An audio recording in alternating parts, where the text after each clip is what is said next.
Okay, so this is a 2020 Can-Am X3. It's a Turbo RR.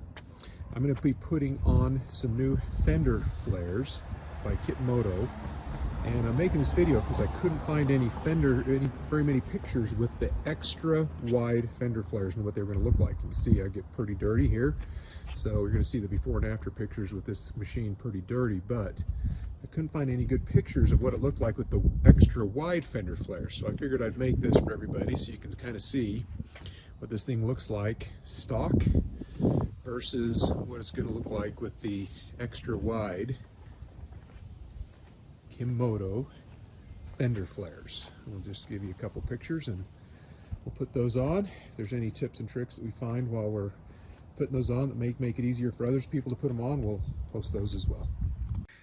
Okay, so here's the open box with all of our parts, our instructions, and we'll go ahead and take out all these pieces and see how it all comes together. Okay, so now one of the things I'm not super impressed with on the instructions so far is they're just not really clear on what you're going to do, especially where I got the kit for both the rear fender flares and for the front fender flares together. The hardware kits are not marked which one's which, so it took a little bit of time to figure out which one of the hardware bags went with the rear fenders and which one went with the front fenders.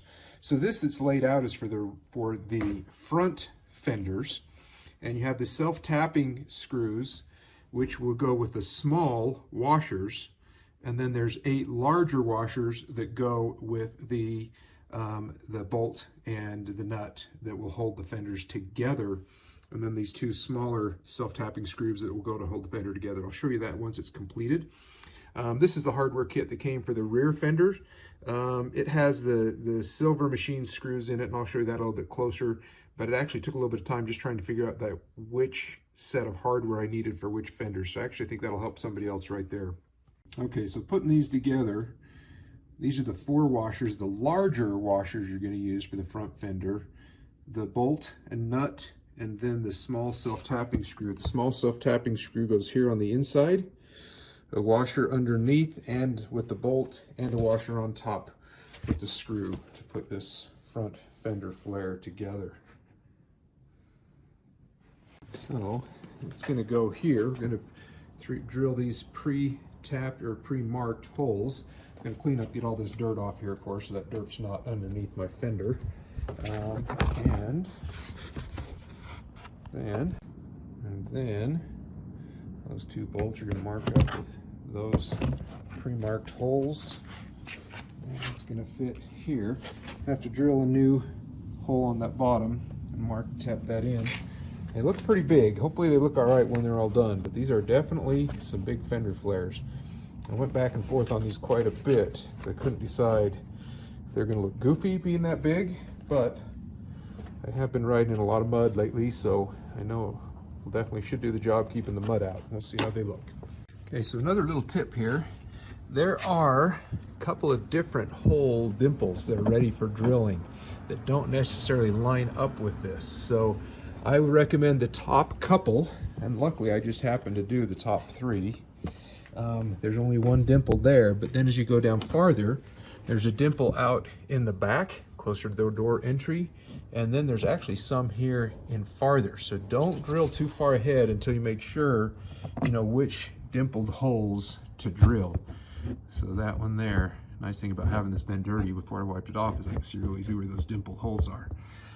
So just kind of watch for that versus accidentally drilling out the wrong ones if you get too far ahead of yourself. Okay, so they got them on here. They actually look cooler than I thought they would. I thought they were going to be too big and look a little weird, but I think they actually look kind of cool. They are big. Definitely get some coverage from the wheels, but I actually kind of like them. The back one's there. Again, pretty good coverage. They're pretty big, and if you're looking straight down the side, I think they might look a little oversized in the back more than the front, but all in all, I think it's going to be a good balance for the extra coverage it'll definitely give us from the mud. Hopefully those pictures help see what the extra large width looks like on that. Okay, one thing I wanted to show here that's kind of turned out on these wheel flares, if you like to rock climb, is this. This is the view from inside. And you can see it's really hard to see where your tires are. So these fenders are turning out to be great for mudding. I'm loving them in the mud. But if you're rock climbing and you like to look out the window and look at your tires, it's really hard to see them. The front, you get a little bit better view of the back. Just want to kind of show you that from inside the car. Looking down in the mirror, it's just kind of really hard to see where your tires are. So even pulling inside of the covered trailer or the enclosed trailer is a little bit tougher. Got to really hang your head out the side to see very well. And like I say, if I were doing a lot of rock crawling, I really would not want these fenders on the front specifically because you just can't see where they're going very well. But if you're not doing your rock climbing as far as keeping the machine clean, they're then awesome.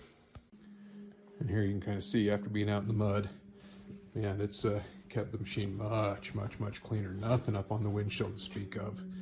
A little bit down the side still, but nothing thrown inside the car. So for the mud, it's been great. We've been out here kind of in some pretty good mud, driving around a lot of mud, and it really helped.